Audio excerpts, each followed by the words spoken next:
Hi, I'm Ron Comtois, and today we're going to show you a threading machine that I built because I was having trouble with hand threading and some of the other methods, and I didn't want to spend $500 for a threading machine.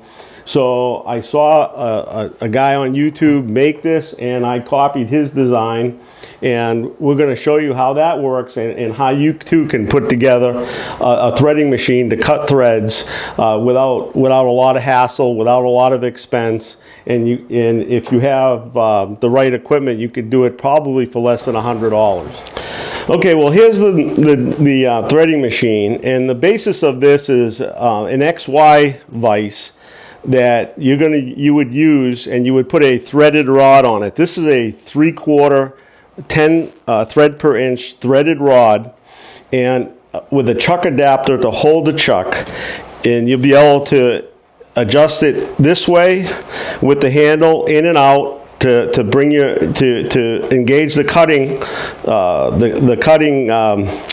bit on the lathe. And as you turn the threaded rod in, you'll be cutting the threads. So the basis of it is, like I said, you got to build a hardwood base. You would take an XY vise. This is a 3.5. I'd recommend 4. I already had this, but if you buy one and you don't have one already, I'd recommend one that's a little deeper than this, maybe 4 inches, 6 inches. And then I have 2 nylon nuts that rides on, that the threaded rod rides on, so it's nice and smooth. I have a chuck adapter to adapt it to my Nova chuck, but you could buy the chuck adapter that would go on the 3/4 10 TPI, and then basically then you're all set up. I turned the handle just to make it easier and put it on there with a couple of 3/4 10 TPI nuts, grade A nuts, and then once you have that, we're going to talk about the cutter next. So the next thing I wanted to show you is the cutter. The cutter you're going to need, the 60-degree double bevel cutter you're going to need, and a drawbar for your lathe, a collet with a drawbar, because the lathe will be spinning the cutter on this particular machine. So you want to turn the cutter as high speed as you can on the lathe. This will be in the headstock of the lathe. The cutter will be in the collet, and you're going to draw it tight before you turn on the lathe, and this will be spinning, and then the device you'll use the threading machine to engage this cutter to cut your threads. Okay, well, we're going to cut a dovetailed tenon on both sides to start our box.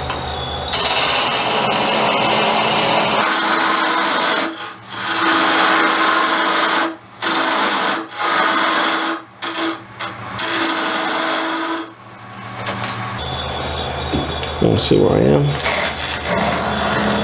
We're good there.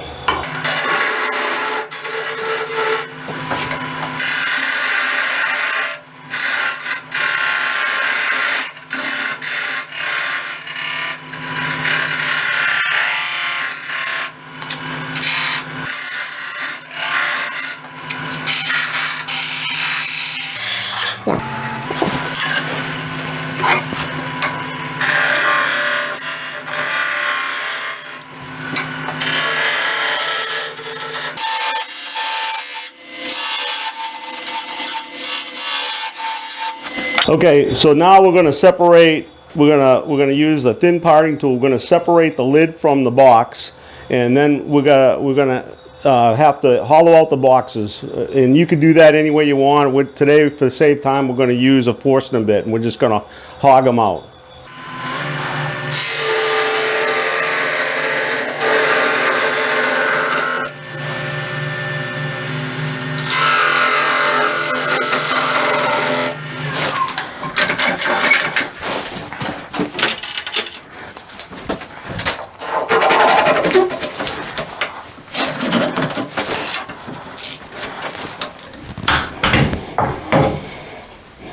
So now we're going to have the lid and the box, and we're going to put an outside thread on the box, and we're going to put an inside thread on this lid piece. You know what I'm going to do? I don't think this is going to make a difference.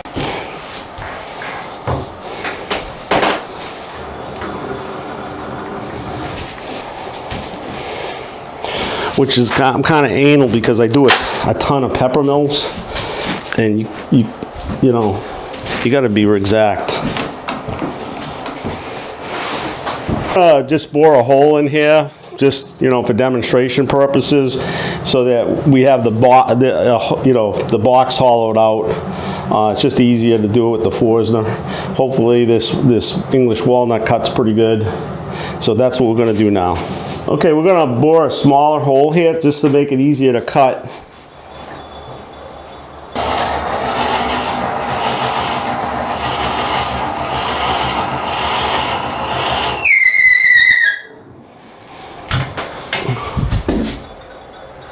And here's a tip: if your Forstner bits get hot, you can put some wax on them.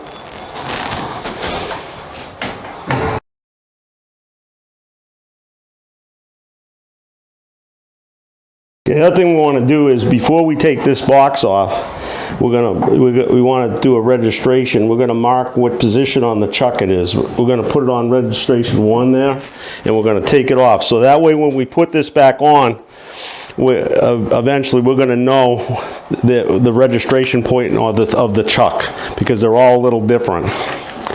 So you can see I just marked 1, and we're going to put it on back on 1 when we have to. Now we're going to put the lid on and drill that out. We're going to have to find the right size.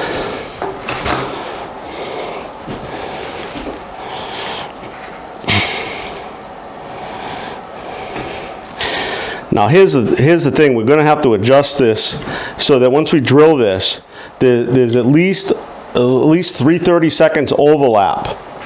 That's for your threads between the opening of the lid and the box. So that overlaps. When you cut your threads, you'll be cutting into that overlap. If you cut this too big or the other one too small, the threads are not going to engage.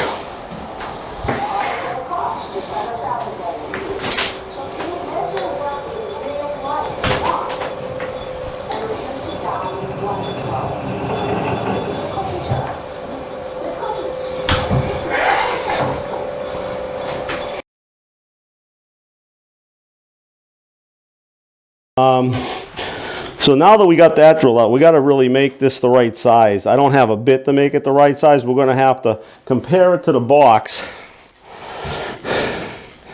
And it's actually very close. So I think we're going to leave that where it is, because we got a nice overlap, and you can see that we got maybe slightly more than 3/30 seconds there.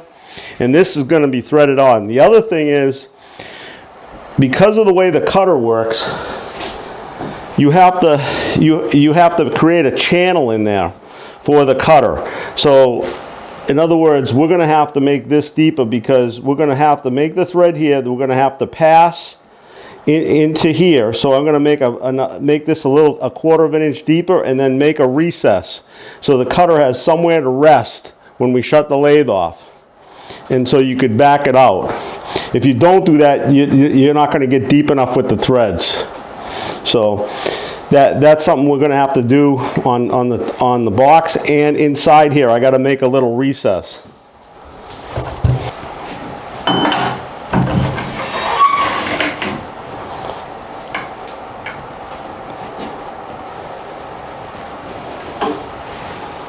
I got to see the right tool over here.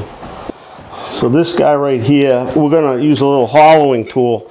We're going to make a little recess back there for the bit to end up in.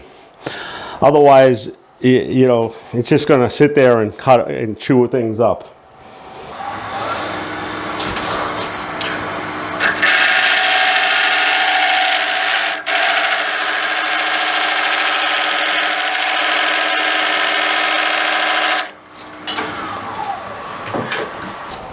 I gotta go a little deeper than that. I'm gonna put this guy in here just for more support.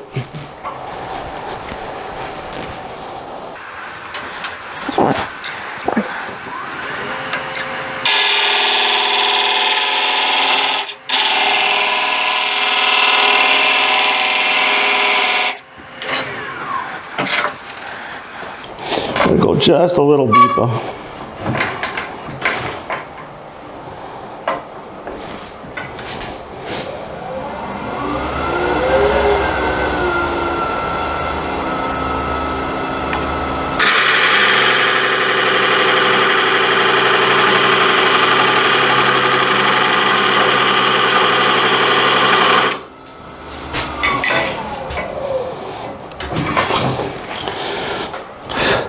And I don't know if you can see that, but there's a channel in there now for the bit to end up in there like this. So the bit's going to end up there, then we're going to stop the lathe, and then we're going to back it out manually.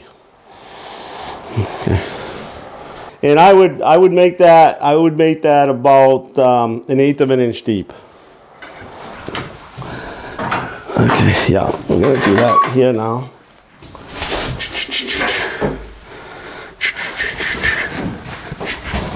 Get the almighty tool rest.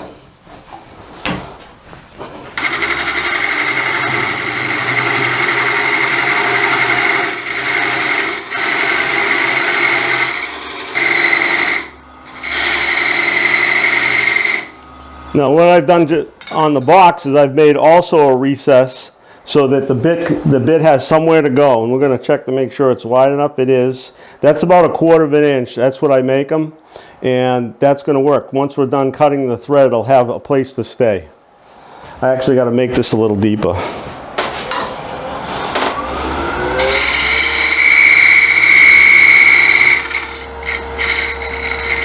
Just clean that up. Okay. Piece of cake, can of peas, plate of corn.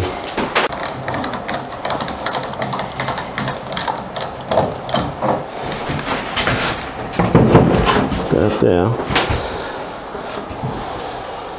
Yeah, we're going to put the drawbar in now.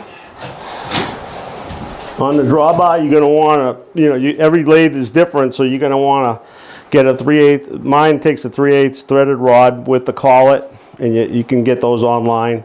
And then I use a washer and a wing nut. So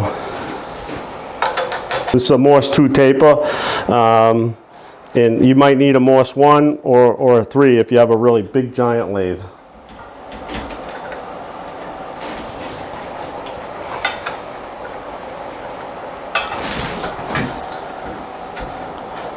There we go. So I'm not gonna tighten it up. I'm gonna put the cutter head on there.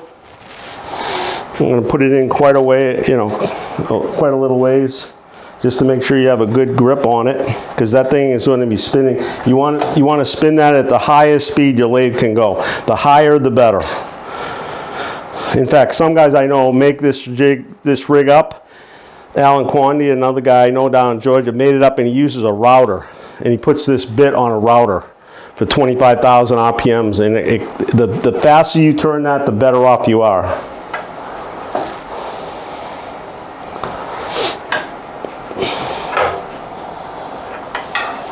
And I got to change my belt over to high speed.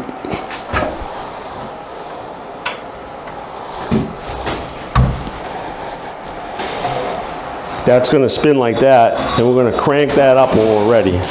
We're going to move this in. Now we're going to be engaging this from the outside.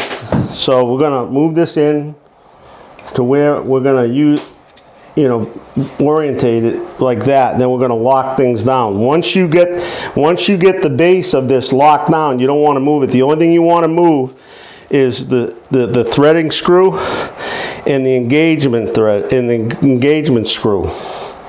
Otherwise you'll lose your reference, and if you try doing another pass, your thread's going to cross thread. It's going to be a mess. So we're going to get close here. That looks pretty good right there.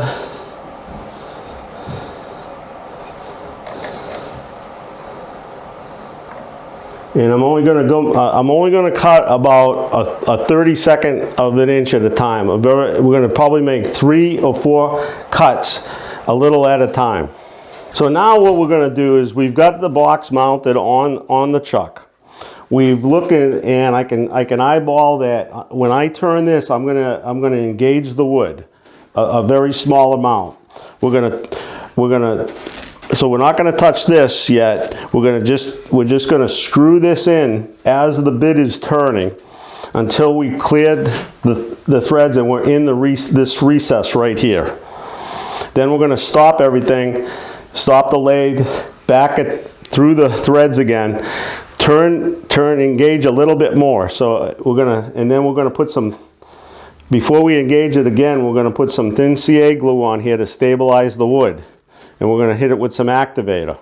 Just to make the wood stiffer and so it doesn't chip.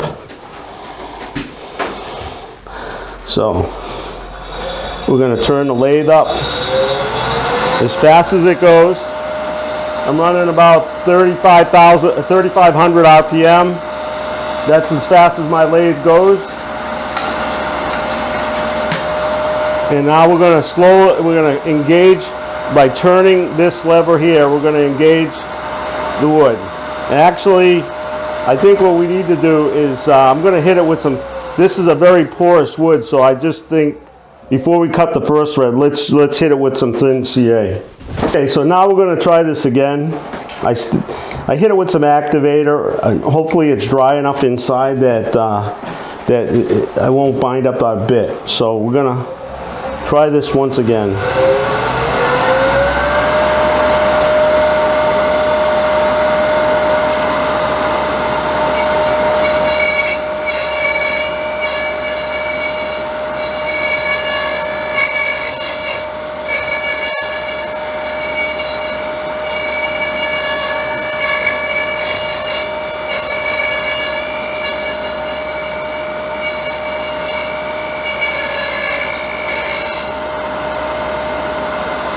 Okay, once we got past that initial pass, we're going to shut everything off.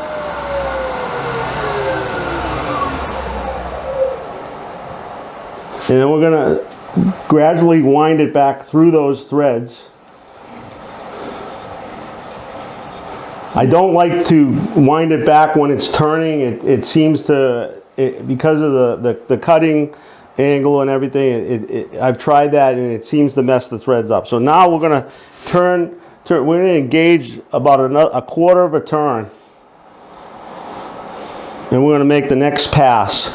And I'm going to hit it with another coat of CA every time you make a pass. That's what I do.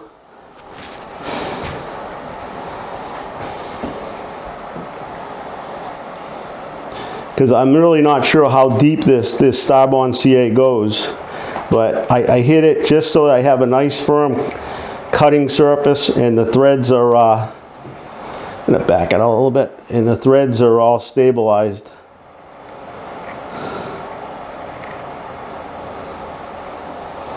Okay.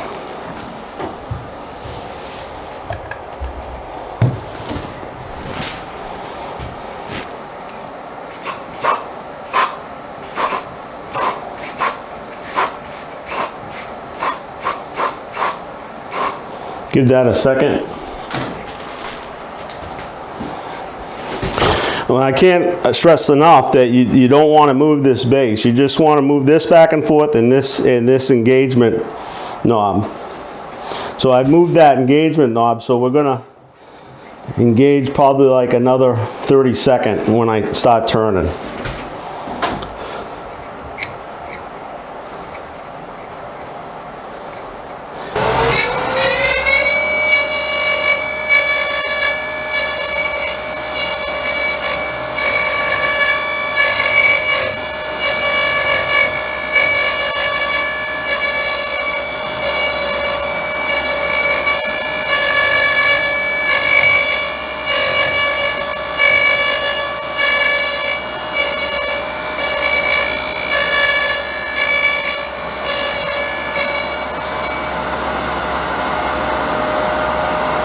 We're going to shut the lathe off.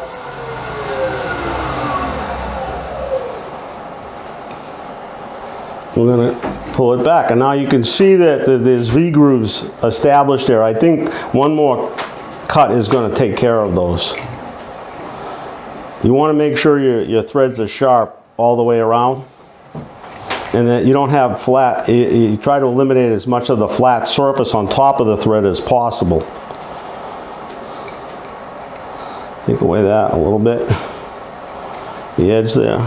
So we're going to stabilize that one more time.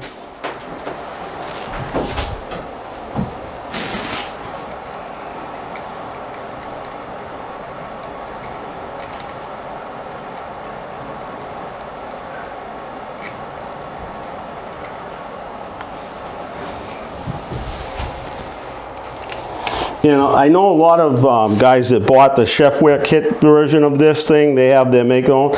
They come with different threads, and a lot of guys started with 16 thread per inch, and they don't like it. It's way too many threads. You're screwing on a long time. The 8 or 10 thread per inch is perfect for wood, I think.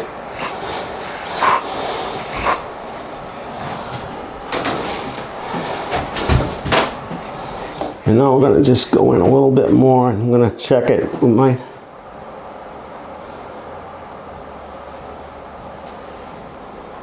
I think that's going to be good right there. Don't want to go too deep.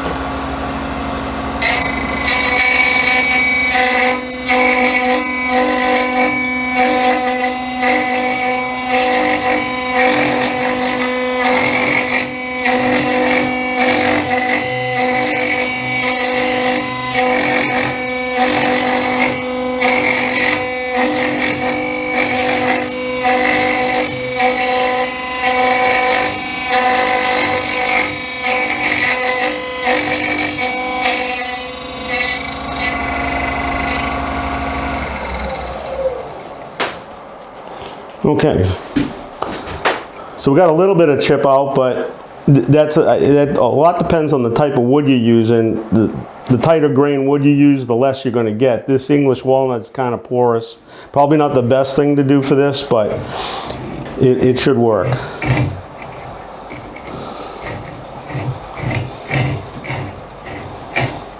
At least you get the idea of how it's done. Yeah, I got a little chip out there, but that'll work. So this guy, for all intents and purposes, other than a little sanding you're going to need to do and cleanup, is done. So we can take that guy off there now.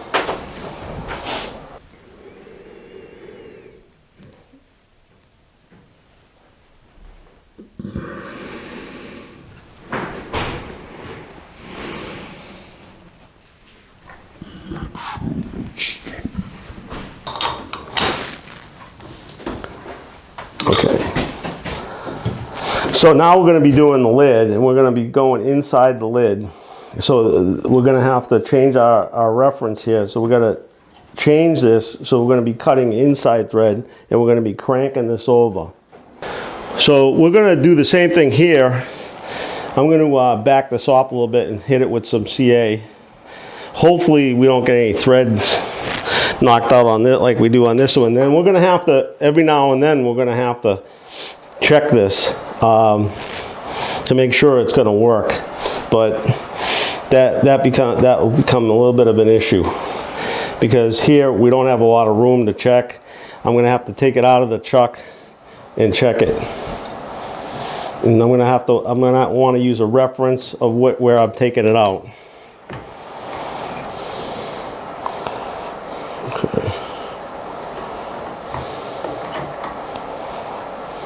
Okay, let me hit that with a little CA.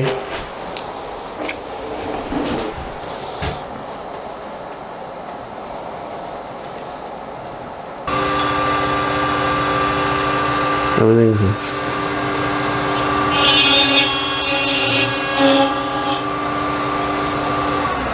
I'm going to spray a little activator on there, so I'll have to hit it with the activator.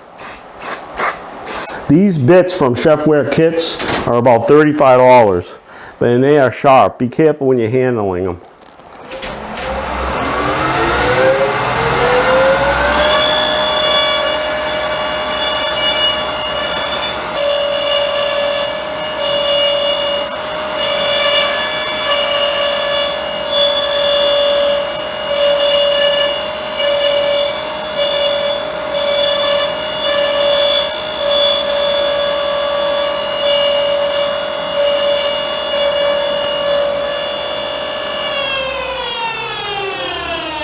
I made that a little bit deep in there, so we're just gonna back this out. Now I want to check this. We're gonna have to make at least 1 or 2 more passes to make that fit, to cut that deep, recess deep enough. So, all right.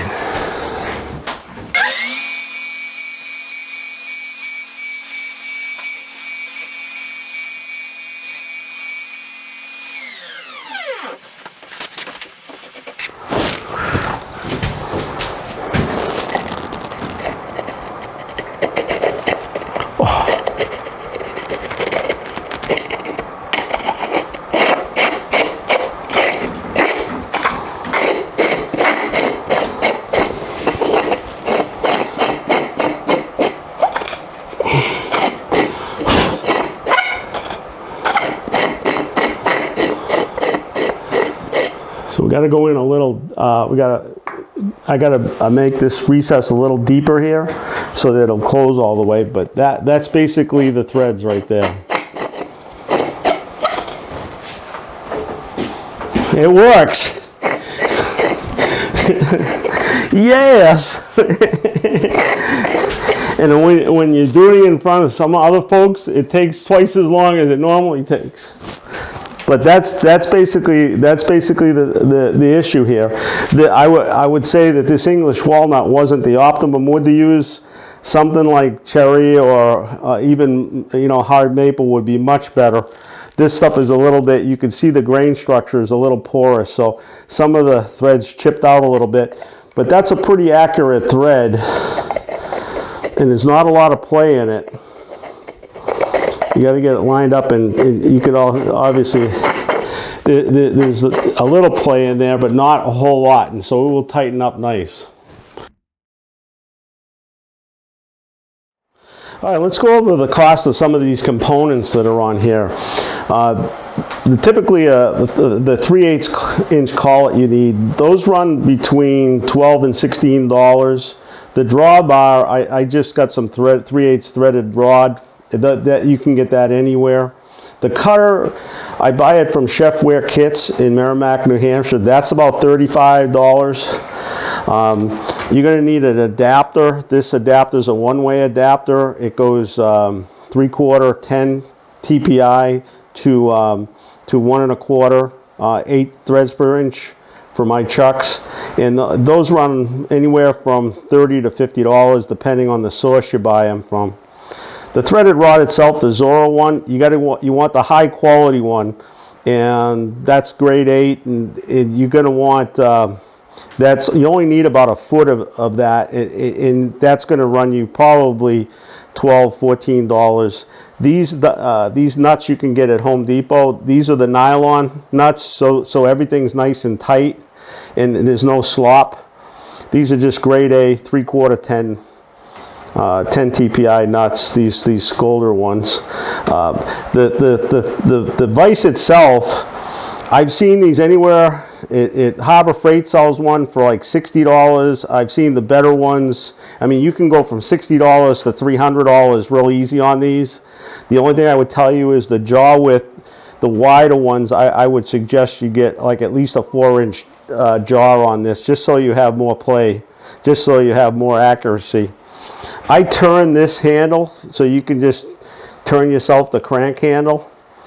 And then any kind of hardwood, I use beech for my base, beechwood for my baits. I just had it hanging around. It's a good hardwood, and that's all you really need to get started. And then just trial and error practice. Make sure everything's tightened down. Make sure this rod is centered with your headstock on your lathe. This rod is critical that it's centered on there and that everything is straight. The more time you setting it up to be accurate and straight, the more success you're going to have. And there's a few checks. Just check everything to make sure everything's lined up. Not only the height of this, but the angle or yaw of it this way, it's critical that it's straight on. And then then you pretty much set up. As I said before, the thin CA, Dick had mentioned that the medical grade goes in deeper, and then to stabilize your threads, you'll have a lot more success. Take real light passes when you go in. Only cut a little at a time. Don't try to hog that whole thread at once. It'll chip out. And then the other thing to remember is as fast as a speed as you can on that bit. The faster you have this bit turning, the better it's gonna cut. And that's pretty much it in a nutshell. And so, and we're gonna post everything. We're gonna put. I gave Dick a list of components, and if anybody ever has any questions, feel free to call me. And we can talk through what you're working on, and we can try to make everything work as smooth as possible for you.